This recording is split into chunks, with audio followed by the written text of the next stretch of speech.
Hey, what's going on YouTube, and welcome to this week's episode of Tuesday Preppers, where we take a look at the in-game news for FFBE and see what's going on that we can kind of get ready for using existing trials and content to pick up rewards that are going to help us gear, mainly in the form of killers, but also sometimes in terms of equipment to kind of help you get ready for what you have coming down the pipe. This week we have basically 3 pieces of content that are coming out. The Advent of Purgatory Grace of Darkness trial, which is a new type of thing we have going on. The 8 Sages United, which is a crown upgrade fight for Saul and Darkfina. And then the 3rd chapter of Dark Lineage. So let's talk about each of those and then get into a little bit of some stuff that you can do to kind of get ready. The first one here, Advent of Purgatory Grace of Darkness, is a fight against 4 enemies over the course of 3 waves. And they are beast, human, dragon monsters that are going to appear in this fight. Now, they've already told us a lot. Beast, human, and dragon. I'm going to tell you a little bit more. They are all 100% resistant to all elements, so you have to bring nice imperils in order to do any damage at all, unless you want to focus on non-elemental, but frankly, you don't. And then they have no weaknesses, and you can use all the breaks you want. There's also a field effect in place for dark damage, and really, the only challenges you have to worry about are turn counts. So as long as you can beat it within 25 turns, you're going to net yourself 3,000 Lapis, which is pretty great. And then the last one, if you beat it within 20 turns, you get an emblem. Not unlike the ginger buff emblem that I have up at the top of my screen. So it's purely cosmetic. You really want to just stay within 25 turns for most players. And there you go. So, you want to kind of focus on dark damage bring units that can do dark damage and support dark damage and imperil for dark, and especially ones that can focus on beast, human, and dragon enemies. So there you go. Pretty cool. That's kind of exciting just to have a new type of trials that we're going to have available. This is kind of like an extension of 12 types. Now we're going to have all the various elements. So pretty cool. And that's the first one. The next one that we have is the 8 Sages United. This is the Silver Crown battles for Sol and Darkfina. Now, they are a pretty lackluster unit. Usually, if I get one, I'm not very excited about it. But they are there, and they're going to get some upgrades. We're going to talk about those in just a second as well. This is against Neo Veritas of the Dark, and frankly, he has an amazing sprite. It's really, really big. It looks really, really cool. You can see it on the wiki, and I'm excited to see it in game in a couple days. Now, it's a human enemy. It has no resistances, and it has minus 20% lightning resist. And this is locked to lightning units, just like the current one we have for Rain and Fina is locked to ice units. This is lightning. Lightning is an even bigger category and bigger and better category than ice is. So we shouldn't have very many problems for this one. We've got options for tanks and breakers and things like that. Depending on what units you pull. We have Esther, so Esther and Sylvie are both lightning units, and it's going to be, probably be pretty easy by comparison. You can also use all the breaks you want, but there you go. Now, this does get you crowns for Sol and Darkfina. Let's go ahead and swap over and take a look at what those are. Sol and Darkfina's crowns, the highest version of 2 Sages Awakening, fills LB, boosts damage of their LB, reduces their spirit, and boosts magic for the next attack. So it's a magic store ability. And then their Warring Spirit gets upgraded to give them 2,000 magic and fill their LB at the start of battle. In addition to that, just for free, they're getting Fyra, Darkra, and Stonera updates. They're getting Warring Spirit. They're getting Magic 500. They're getting a Leader skill. They're getting quadruple Hest Sages, and then a bunch of upgrades to their various abilities. So, some upgrades that might help them do a little bit more damage, do a little more nice things for you, but they're still a pretty lackluster unit. Whatever. Speaking of leader skills and the 8 Sages United, we are getting some free leader skills. Ninja Edge, Albed Girl, Riku, Dragoon Kane, Warrior of Dawn Dorgan, and Nilika are all getting attack and magic 100% for a leader skill. And then Determined Dagger is getting defense and spirit 100% for lightning units. So we are getting some options for some free leader skills that are all focused on lightning. So those should be useful for you as you go into 8 Sages United.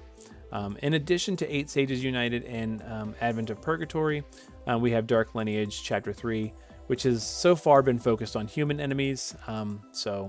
Human. So we know from those three that we need human killer, demon killer, human killer, dragon killer, and beast killer. So I want to talk a little bit how you can pick some of those up before I talk about anything else. If we swap over to the killers, we talk about beast first. You could get Beast Killer Plus from Scorn of Aemon, the intermediate version, which is very, very easy. You could also beat Rafflesia for Beast Eater Sense, beat Cerberus for the Beast Killer Plus and the recipe for Beast Killer Plus. Lots of options. Valued Memories from Irvin continues to be very, very good. If you have A2's STMR, it's a very, very decent one for Beast Killer. And lots of choices there. But it's only one enemy type that we're facing this week is beasts. So maybe not the where you want to put all your time if you're trying to just grab killers. But you definitely should pick some of these up. The Beast Killer Plus and the Cerberus, and those are pretty easy. Rafflesia is a little harder, but you know, it's there. Let's talk about Dragon though. Dragon, you can get Dragon Killer Plus and the recipe for it from the Eternal Summit. You can get Dragon Eater Sense from Octomammoth, which is very, very easy. And those are all things you could do. If you are also just looking for like weapons, Ashura's Rod from Scorn of the Demon Wall is an option. You could also get Dark Lord from Scorn of the Sworn 8. There's a couple of TMRs and STMRs as well. Glacial Battle Guard, Last Guardian from Noel, Virtue Drake, etc. All these things here for Dragon Killer. But before we go too far past Dragon, let's talk about Human. And Human has some nice overlap. If you beat Dark Dragon, for example, you can get Dragon Killer stuff and Man-Eater Sense. You could also get Man-Eater Sense from Scorn of Ymir, Mask of Ashura. We talked about all this Human stuff for the past 3 weeks. So Human is there. Don't forget Guy's Belt, which you can get basically for free. But Man-Eater Sense from Dark Dragon is relevant because you can get Dragon and Human Killer in the same fight. Now, Dark Dragon is not terribly difficult in terms of surviving the damage. It's more of a matter of doing the damage. So you can really, I'm going to show you a combination of units here. You know, Veritas of the Flame, a breaker of your choice, ideally Reagan or Kuja, you know, Tsukiko for light support, and then whatever damage dealer you want. If you have them geared relatively well and built for the trial, modern damage dealers should do fine. I did do try and do a little bit of this on stream tonight. My Ibarra is built just fine, but she is on the EX1, and the friend Ibarras that were showing up on my list were not really built for Dragon Killer, LB damage, all the things that they need. But you know, we were doing pretty well until I made a mistake and pushed the threshold on the turn that Dispel was going to get used, and that was not good. So let's just, if you gear Veritas of the Flame for evasion and provoke, have death immunity, have 10,000 needles, he can just absorb all the incoming single target fire damage and then protect you good with Mirage stacks for the whole rest of the fight. He can also cast Bar Firaga if you have him equipped with Carbuncle, and you're going to just take no damage the whole fight and just make sure you keep the Mirage stacks going and the Bar Firaga up, and you're fine.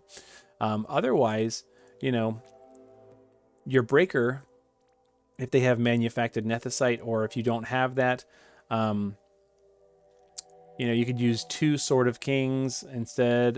You know, there's lots of ways you could get around that if you don't have the Nethicite thing.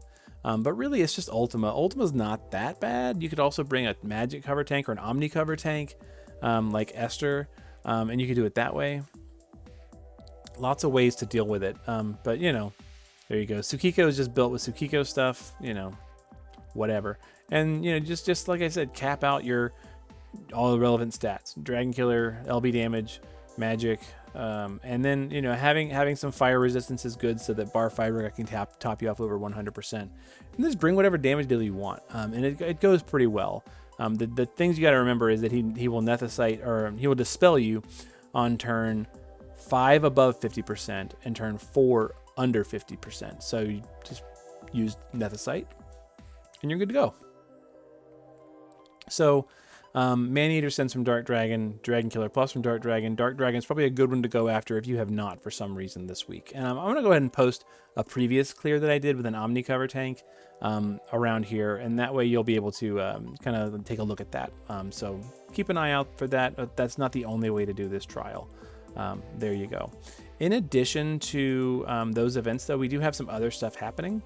The main thing being that there's an update coming to Steel Castle. So we've been getting these every month, which is pretty cool. And where is it? Here we go. We're getting upgrades for 3 weapons: the Dahama, the Mint Magic Stick, and the Forgotten Ceremonial Blade. Basically, they're just all getting better stats, which is good. You know, better stats is good on free stuff. Definitely get them. I would say of these, probably the most interesting one is actually the Mint Magic Stick, because it does have killers on it. The Forgotten Ceremonial Blade has killer as well. I guess Dahama has resistances, which is kind of nice. Fire, ice, lightning, water, wind, earth, light, and dark. So it's kind of nice. 30% resistance on a 2-handed weapon is not terrible. So definitely get them all. They're free. Pretty cool. Tells you here what their upgrades are. They have these special bonuses. HP, defense, and spirit on the hammer. Polar Power has killers and magic 50%, and then Nameless Warrior Spirit is attack true double hand. Pretty cool. Free stuff. Excuse me. The last thing we have going on is that they have a live stream coming out. So we have a live stream on, for me, it's on Sunday night at 9 p.m. And there you go. So we're going to see whatever's going on. And Tony and Justin will be here to talk about some activities and some updates. Could be kind of cool. And as usual, we're planning on doing a beige carpet after party review. So keep an eye out for that. If you are into that sort of thing. I'm certainly into that sort of thing, which is why I do it. But there you go. So we're not going to necessarily go through a clear tonight. Like I said, I was having a little trouble finding a friend that was geared exactly the way I wanted. I didn't ask for friends in time to get Ibarra's set up. And the original clear that I was doing with Reagan Dark Lineage was not really working out within 15 turns. The damage was, or the survivability was fine. It's just the damage was a little low for what we were doing. So I'll go ahead and tag that the previous clear that I did of Dark Dragon, so you can get a view of that if you've never checked that out. But otherwise, we'll see you on Thursday doing all the new stuff, the new Lightning Lock trial and the Grace of Darkness, hopefully, and we'll see how it goes. In the meantime, you guys take care, be good to each other, and we'll see you on Thursday night.